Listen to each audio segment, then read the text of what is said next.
You have heard me talk about the auditor's office before. You were here before. Well, I know, but that doesn't mean you haven't had slippage in your membership. Yeah, well, you need a remedial course, Cameron, because you keep talking about auditing books. I am going to fly through this presentation, and I think that other times that I've been here, we've talked about just in general what the auditor's office does, the diversity of the job, and then we went through a ballot processing exercise, right, where we actually opened up ballots and got into very detailed steps about how we process votes. This time what I'd like to do is refresh your memory about what the auditor's office does and our responsibilities by looking retrospectively at just some news items, some things that were important to us to happen last year. I'm going to speed through this program and get right to questions because that's when the action really starts happening. Cameron.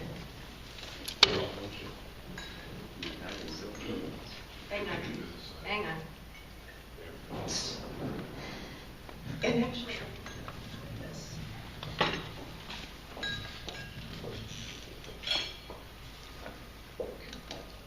Four major lines of business: elections, recording, licensing, and animal control. I'll be talking a bit about animal control. So in the field of elections, just to give you an idea of the scope, we have between 430,000 and 450,000 registered voters in Pierce County. I would like you to just guess how many elected officials are elected on the Pierce County ballot.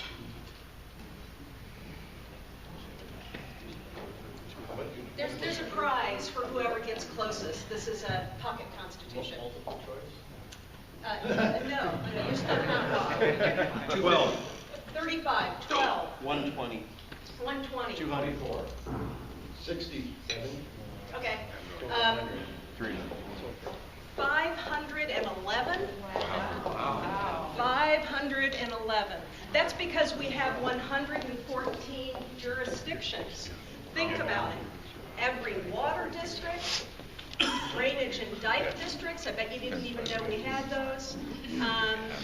Every single city and town council. Think about all of the things that appear, school districts, think about all of the things that appear, and then think about how many school districts we have. By the way, how many school districts do we have in Pierce County? 50. Interesting conversation starter. Well, we just had an election where 13 out of the 15 school districts in Pierce County appeared on a ballot. So we have over 500 precincts as well, and we manage that elections division with just 13 full-time staff. But of course, during an election, when we've got all of those ballots coming in, we don't manage it just with 13 staff. We have up to 250 extra hires. During the presidential election, we had 450 extra hires. So we are a huge, not only are we a post office, but we're also an HR and personnel company. So some of the things that happened in the rear view mirror. One of my favorite things is we've brought back the Citizenship Celebration to Pierce County. Until 3 years ago, folks that became, who were naturalized citizens, who took their oath of citizenship, needed to travel up to Seattle to become citizens. And now they get to do that. We have a partnership with Immigration and Naturalization Services, and they get to have their citizenship celebration right here in Mount Tahoma High School. It's free to the public. We could always use volunteers. And it's one of the most moving things that we sponsor in our office. We have, just last year, we had 23 countries represented, ranging from American Samoa to Vietnam. But in prior years, we've had as many as 70 countries represented. Most moving part of this is whenever the officiant asks each country to stand, and then to see the whole auditorium fill where they call out anywhere from 30 to 70 different countries. And it's just jubilant. Every year we have active duty military become citizens. Another project that unfortunately we won't be repeating in the near future because of budget cuts was Project Citizen. We ended up reaching out and I think we served about 250 middle school kids. And this is a civic education class in cooperation with public schools where uniquely we teach kids about the connection between local government, state government, and federal government. And they have to learn to identify a civic problem that's real and touches their life. They have to identify the problem, identify the unit of government that's responsible or has responsibility for the problem. They have to identify what the public policy issue is as opposed to the maybe the community issue. For example, there's a raging debate in our community right now about the TNT and advertising with the orange bags. And those kids would do a great job of attacking that problem and identifying whether is this a public policy issue or is this a community issue. Once they've identified issues, they have to do research and identify proposed policy solutions, and then they have to debate those. This is kind of like a science fair for civics. We've actually had 2 of the projects in the 3 years that we did this. 2 of the projects were adopted by the Pierce County Council because the kids identified a pressing issue. One was roadside dumping and how it was impacting their community, and they had a fee structure solution that the county council is looking at to try and reduce the amount of roadside trash. Another solution that the county council adopted were kids impacted by fatalities at lake taps. Too many of their friends were dying by drowning, and they discovered after research that it was because of the temperature in the lake and people underestimating how cold it was in the center of the lake and then becoming overwhelmed by the temperatures. They thought that a good public policy solution was to work with Pierce County Parks and to actually put a digital, an LED thermometer reader at the boat launch, so before you get in the water, you can know what the temperature is out in the middle of the lake. They also put up a memorial to the people who have passed away in the lake. There's Dan Roach judging one of the competitions. One of the things we do really well in local government, and in the auditor's office in particular, is we just roll with changes. And budgets are getting tighter. You may have noticed that we've stopped putting I voted stickers in our voters pamphlets, but that saved us $20,000 for every election, and we have 4 elections a year. So that just needed to go. We invented a digital sticker for those of you that are active in social media. It's fun. It's not as widely used as the sticker, but it's free. And I think that really is the point. Here it is. This is how it looks when it's applied. We also implemented equal marriage this year. So these are the new couples that are walking into our office. And from a kind of a bureaucratic point of view, it really was a challenge for us, 39 counties with the Department of Health, to come to agreement about what new forms would look like. Because think about it, marriage license applications and certificates are part of a very important public record. Not only are they legal documents, but they are also an important part of genealogy and history. So what are those documents going to look like? Respecting that any combination of gender can get married, and how are we going to implement that? But it went pretty smoothly. In pet licensing, we've gotten pretty creative. We have a lot of different jurisdictions that do animal control. If you live in Lakewood, oh, that's right, they're building a new museum. That's fun. If you live in Lakewood, you have Lakewood Animal Control, but if you live in Puyallup, who do you call? Well, you call Metro Animal Control. Would you know that? Who do you call in Sumner? Who do you call in the city of Tacoma? Who do you call in Pierce County? Well, pretty much everybody calls the Humane Society by default, and they don't do pet licensing or animal control. I've put some magnets on your table to advertise a site that we created in collaboration with all the different jurisdictions that do pet licensing and animal control. This rests on top of the GIS layer that we have in Pierce County. So this is the same system that you would use to enter in your address or your parcel number and find out what your property taxes are and what your home valuation is, some of those land records. We used that powerful search engine and that database, and so that's the same one that you're going to use to enter your address there, and it will immediately connect you with how to license your pet online and what the proper authority is for animal control in your jurisdiction, so you don't have to guess anymore. That's something that was very, very low cost, matter of fact, practically free, and it is getting used a lot. And it means that if folks are using this online portal, it means that they're already connected to the internet at home.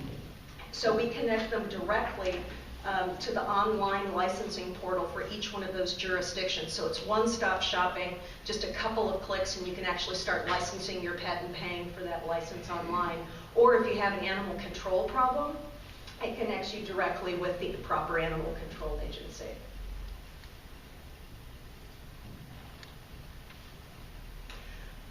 My vote is new since the last time that I spoke with you.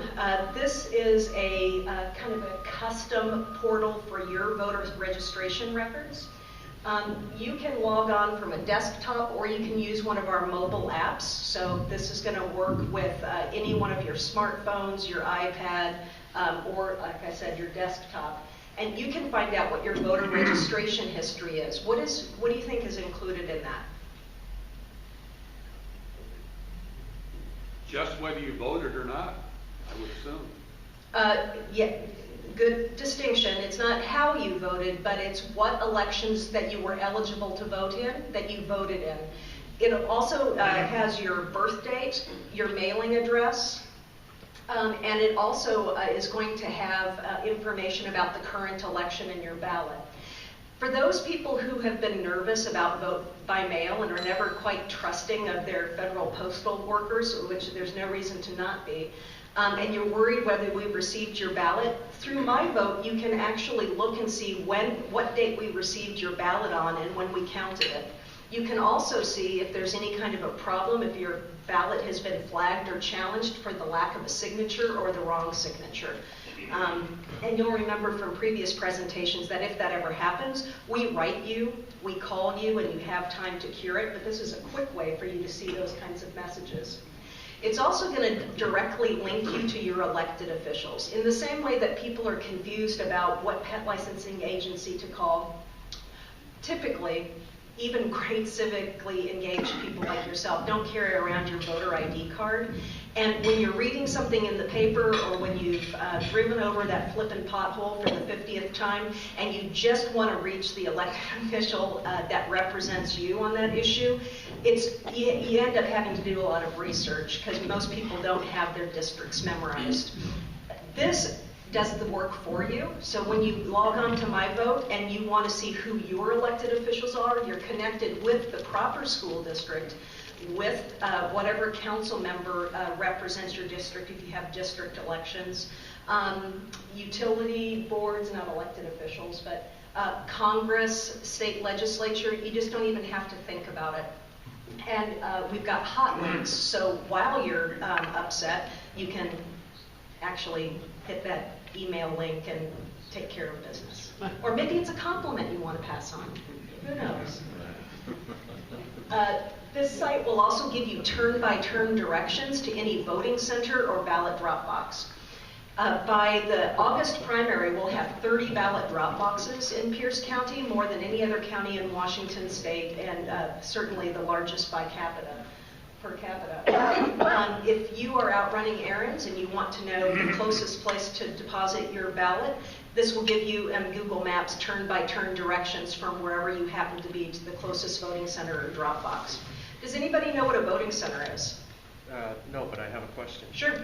So how are you publicizing this? I mean, this is really cool. It's the first time I've heard about it. So other than talking to Rotary folks, what are you doing to get the word out? Well, so I've definitely tried to get the TNT engaged in it. We've done a couple of pieces on public television, PCTV, and we've certainly tried to push this out on our own website and Rotary Talks. But And we've tried to get people to adopt it in social media and advertise it that way, but it's hard. It's not very sexy. It's not very, and if you have any ideas, please see me afterwards. But it's really hard to get the media interested in this because everybody's got a new app all the time. Wasn't it in the ballots?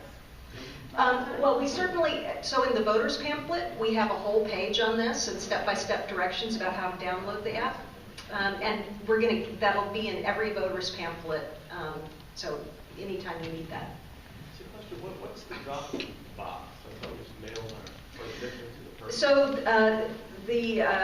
So the ballot drop boxes are an alternative to the post office, and you're right, it is vote by mail. But a surprising number of people want to cut out the middleman and are concerned about putting their ballot in the mail stream. There are other people who just fundamentally are opposed to paying 44 cents to transmit their drop box, so they will spend 44 cents driving to a ballot drop box instead of using a stamp. So it's just an alternative. And paying for the drop box and the Yeah, absolutely. Yeah. Also, ballot drop boxes through the Federal Help America Vote Act and the Secretary of State's office was an important alternative for people living with disabilities too. Drop boxes are open so the day you get your ballot all the way up until 8 p.m. on election day, those ballot drop boxes are open 24 hours a day, 7 days a week. So they're also slightly more convenient than the postal system. If you were looking at this on your smartphone, this is what it would look like. In business licensing, one of the things that we have been working on is streamlining the business code in Pierce County. So state law provides most of the authority for licensing and regulating businesses to towns, to cities and towns, not to counties, which is why there aren't many county licensing programs. But chartered counties like Pierce County can make business licensing regulations. Well, over time, it became like barnacles on a ship. It was, Pierce County's code was completely encrusted with what I thought were arbitrary and unhelpful regulations that weren't equally enforced. So we've eliminated 28 different types of business licenses in Pierce County and added none. So one of the things that we eliminated everything from, there was a crazy rule that you had to get a license to have a yard sale in Pierce County of any duration. I bet you that you did not think you needed to visit me in the auditor's office to do that. We had other business licensing standards such as pinball and pool tables. If you had a restaurant or a cafe or a bar in Pierce County and you wanted to have a pinball machine or a pool table, did you know that you needed an establishment license, a distributor license, and a placement license? You would not think of coming to the auditor's office for that. Did you know that I licensed circuses? True, and carnivals and pony rides. So those are some of the sillier things that we eliminated, but I was really pleased to be able to do that. Now we're only regulating and licensing things where there's a compelling government interest or a public safety issue, such as adult entertainment. So one of the interesting parts of my job is going to inspect the establishments and dancers at, we only have one strip club left in unincorporated Pierce County. Lakewood has its own problems. But this is Dream Girls and Foxes. And we have about 100 dancers. And we recently increased the regulation here, not to try to tamp down on the activity. That's a protected free speech and expression. And I also don't personally like doing business licensing that's driven by individual or subjective morality. But one of the things that was happening is this particular club had a history of legal violations that the sheriff's department would investigate and make arrests for. And what we were noticing is that the dancers, the code put all the penalties on the dancers. So if there was illegal touching or fondling or anything like that, and they were breaking any of the rules, then the dancers would get fired and lose their license and have the infractions.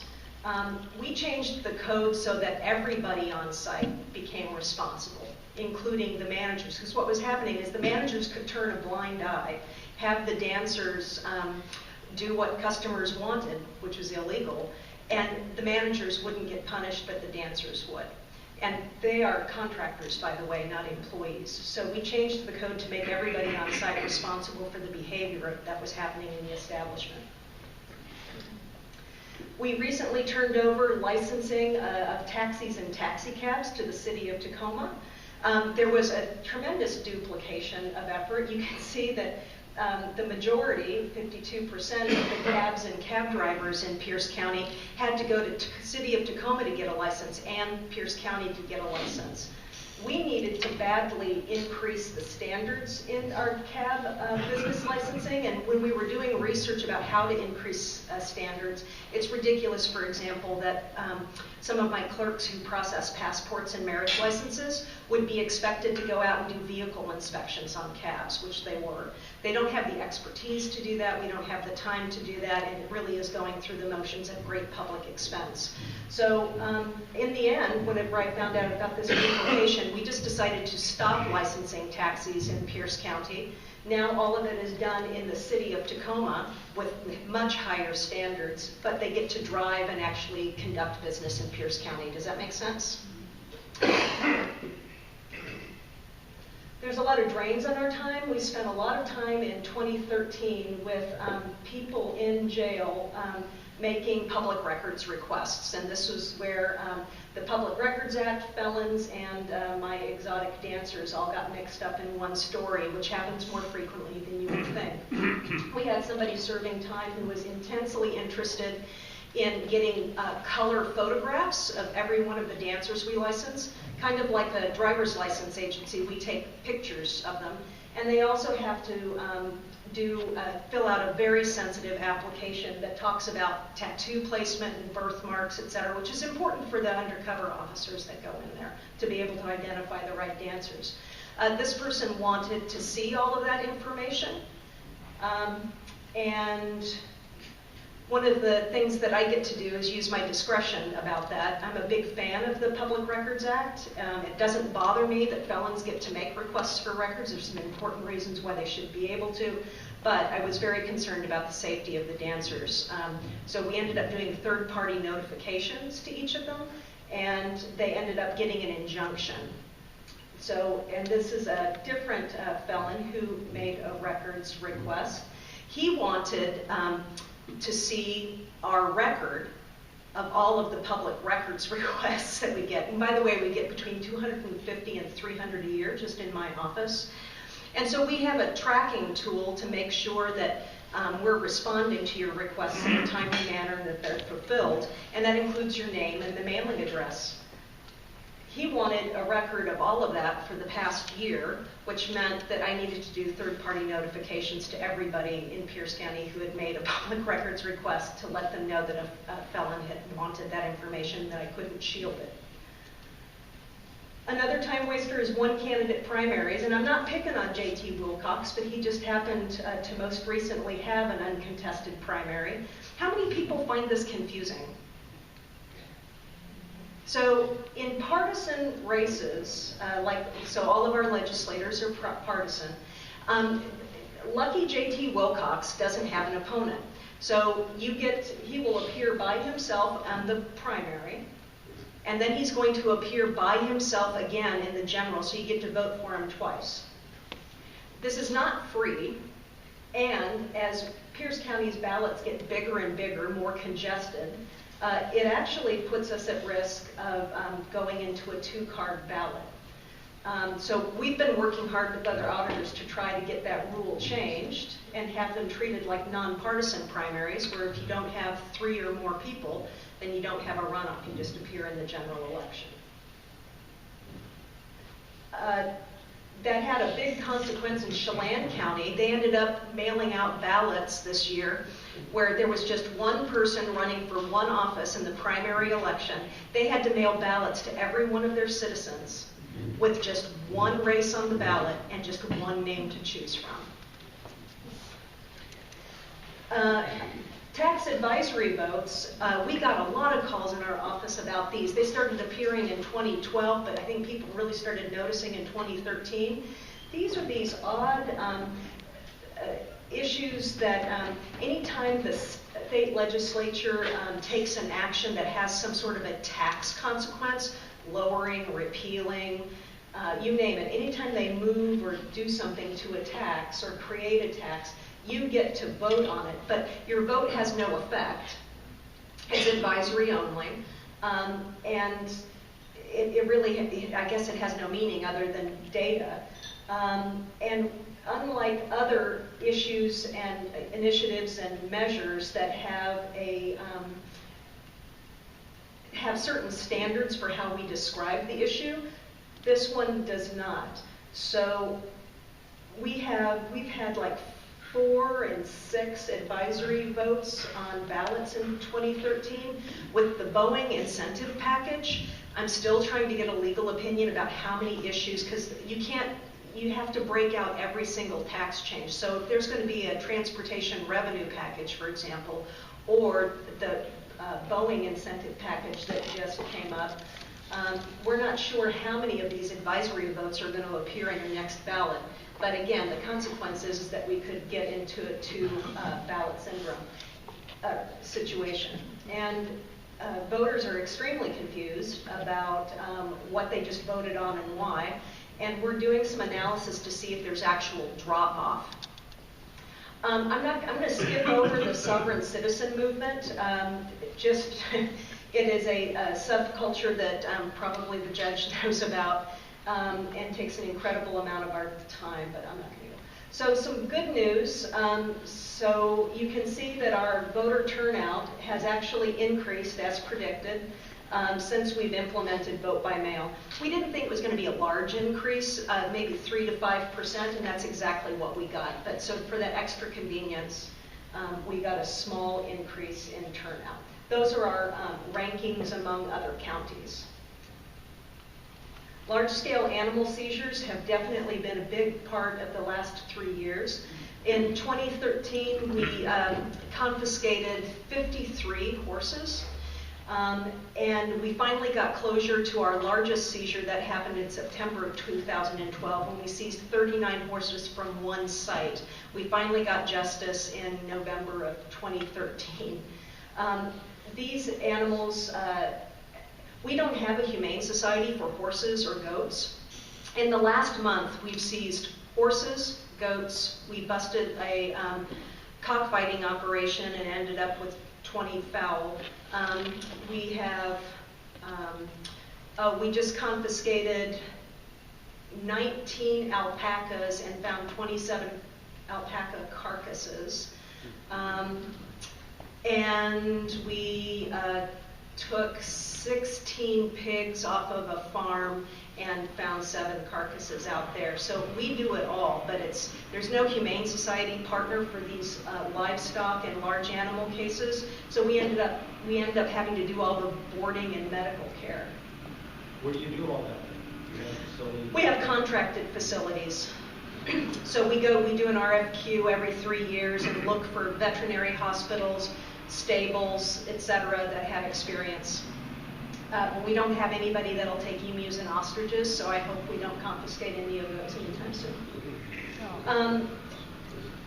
So that's the pig farm that we talked about. And we ended up having to euthanize all of the pigs. So hoarders are also a very large part of animal control, and we are often the pointy end of the stick because we'll get called out for loose or roaming animals, observe enough evidence just with an officer going out to knock and talk, and then we end up getting a warrant and we'll walk in and find this. So in addition to animals, we find children, and then we start calling in partners, Pierce County Cares, DSHS, numerous other agencies. And I think we're out of time. Yeah, good. So we have questions. This is when it gets better. Yeah.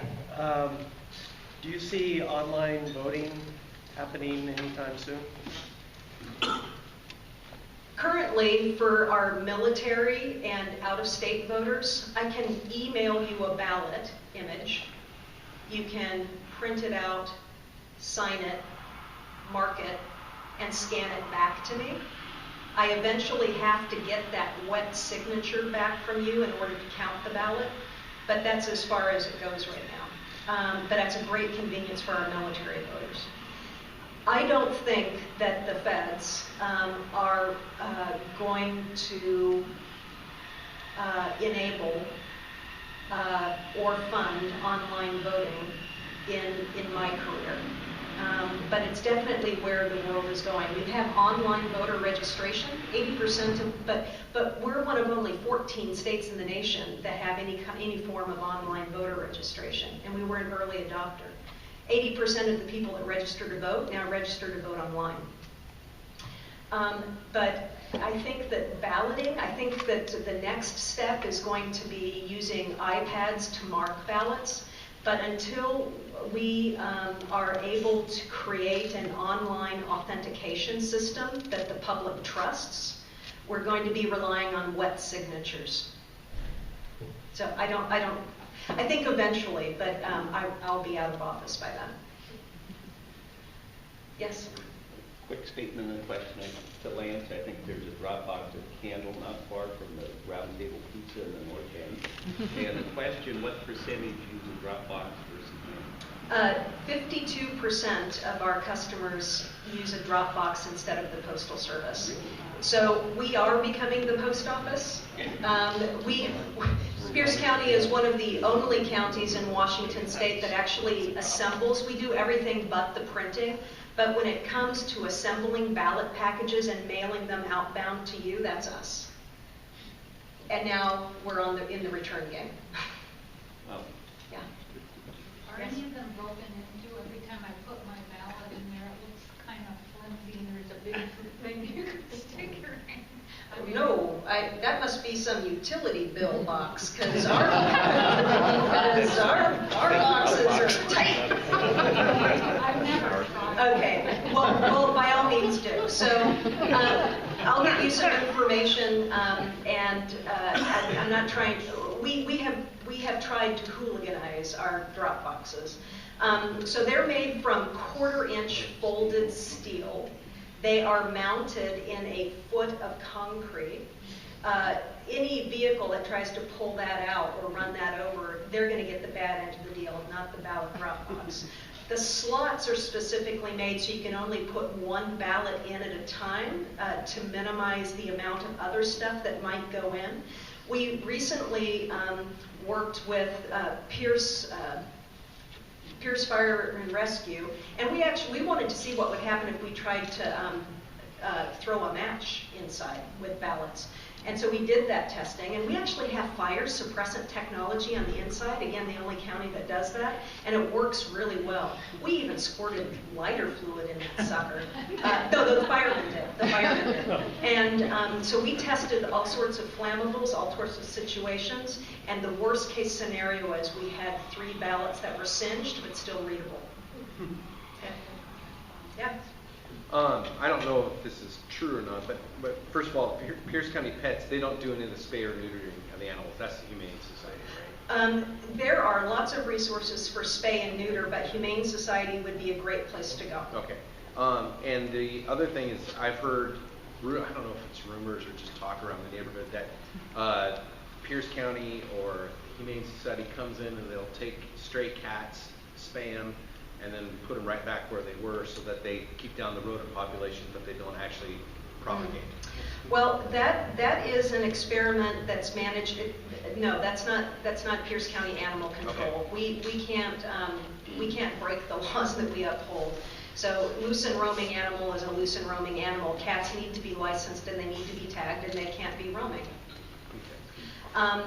But the Humane Society does have a feral cat colony program where the wild cats that come in groups of about 20, they will use volunteers to trap them and then bring them in, inoculate them, spay them, and then tip their ear so that they can be identified as being inoculated and spayed. And then they do re-release them to that colony to live out their life. Doing that counterintuitively actually keeps the colony at a manageable size rather than growing. And then they age out and die, and then the colony isn't replaced because they've been spayed.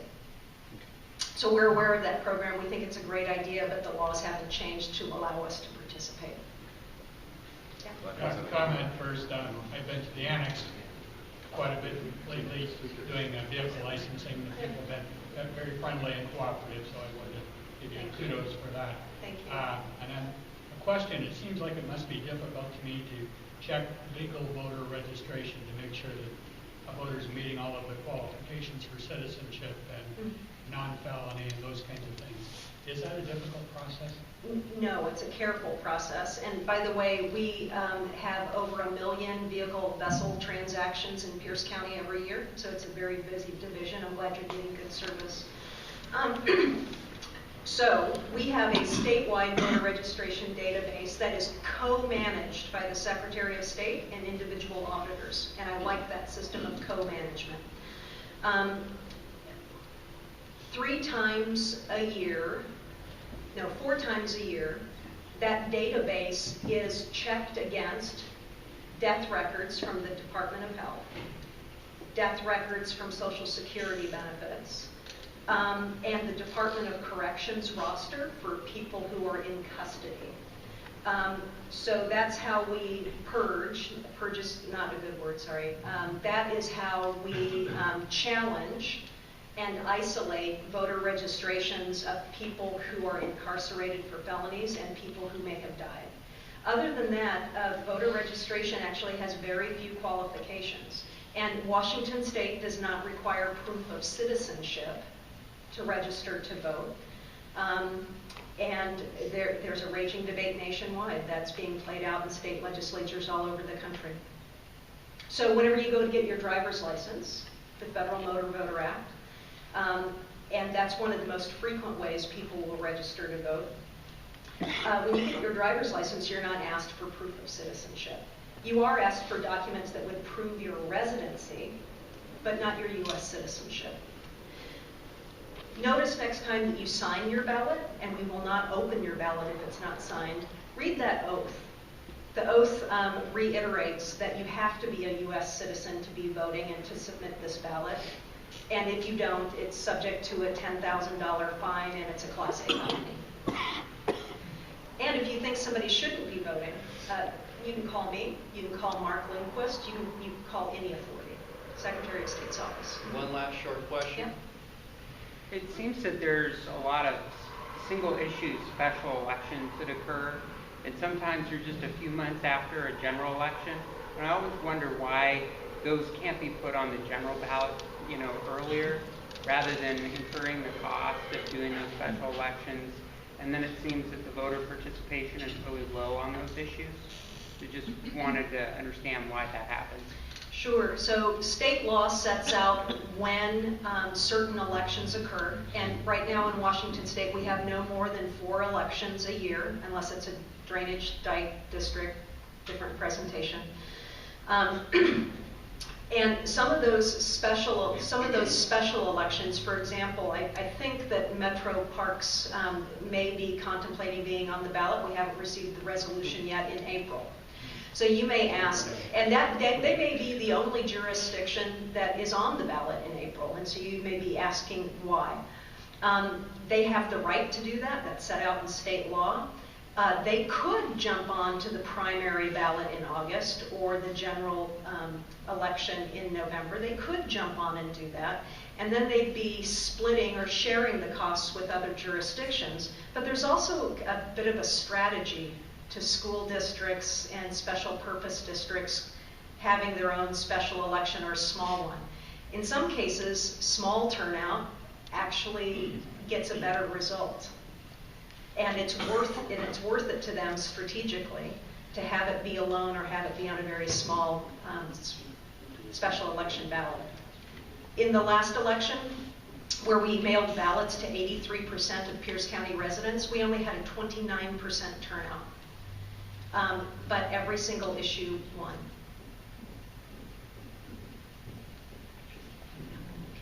Thank you. You guys have been really patient with me. It's a challenge making this exciting and interesting. So